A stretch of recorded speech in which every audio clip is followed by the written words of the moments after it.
говорит, рэп поставил бурятский. А я ранее слышала его ВКонтакте. Я говорю, что за группа? Он говорит, Хатпурзу, да? Я говорю, а я слышала. Он смеется, говорит, вот наш бурятский рэп, говорит. Я говорю, ну вполне нормально, да, там и слова такие вот. Понравилось. Потом еще что? Бурятские. Ну, это национальные песни, которые поют наши, вот эти всякие Бадмаханда. Да. Да, вот это вот. Потом какая-то, как же ее, Аюшеева или как? Ну, она есть Бадмахан, да, Она, есть да? еще Сисигма, Аюшеева. Сисигма, наверное, вот это. Я слышала. Да. А, вот этот ты все время ставила, вот эти клипы про него. Про мальчика это, он монгол, да? Он монгол-то нет, Удам. А, Удам, он ну, из внутренней Монголии. А, с внутренней Монголии. Ясно. Тоже послушаем, такой голос хороший, да? Да. Понравился вообще. Молодец, хорошо поет. Ну, как бы, знаешь, такой чистый голос у него.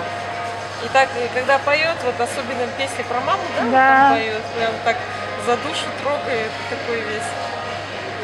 Ребенок тоже хорошенький.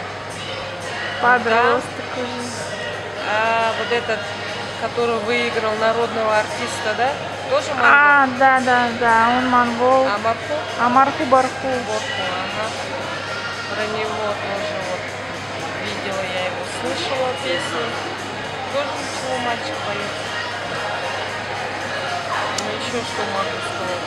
Впрочем-то так сильно культурных этих я не знаю, конечно, особо. А у вас развита эстрада там? В смысле? Музыка развита эстрадная? А, разве Попса или больше национальная? И национальная, и попса. Ну вот видишь, как там у нас идет это развитие только через, естественно, любой желающий может запеть.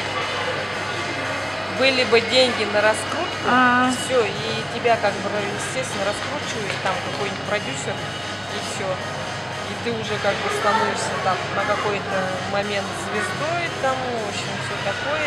Естественно, а если петь вживую, это уже пшик. Вот. Вот такое. Ну, в основном национальные песни есть на кыргызском языке, вот эти эстрадные песни, молодые исполнители, они вот вполне нормально звучат. А опера, балет? Опера, балет, вот сейчас тоже они как бы на пути, как сказать, уже как бы возрождается, потому что так же. Раньше про балет же абсолютно ничего не было слышно. Люди не интересовались просто этим балетом. Не до этого было. А сейчас вот прямо, знаешь, всякие эти постановки к нам приезжают, эти вот тоже с Москвы там приезжали. Да. Этот сын приезжал, как известного, забыла фамилию.